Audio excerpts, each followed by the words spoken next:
প্রচুর জন আমার কাছে জানতে চাও কার্টুন কি সবসময় টিভি দেখে, খুব কার্টুন দেখে, কীরকম ধরনের কথা বলে।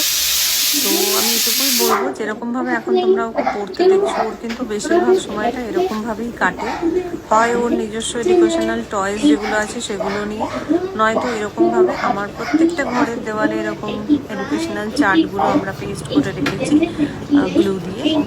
Numbers, fruits, flowers, animals, shapes, প্রত্যেকটা চার্ট যেগুলো দেখে ও শিখতে পারবে। এখন রিসেন্ট আমরা হিন্দিও একটা চার্ট ওর জন্য নিয়ে এসে লাগিয়েছি দেওয়ালে, কি ও একটু হিন্দিটাও যদি শিখে যেতে পারে। আমাকে অনেকেই জানতে চাও কি ও যে টোনটায় কথা বলে, এই টোনটা কি তো কার্টুনেই বেশিরভাগ হয়, পেপা পিগ ইয়া এরকম অনেক ধরনের কার্টুনে আমরা শুনেছি, তো সেইটা ও কি করে শিখলো। তো এটা তো আমি ঠিক বলতে পারবো না, কারণ বাই বার্থ এইভাবেই কথা বলে, এভাবে থেকেও কথা বলতে শিখেছে।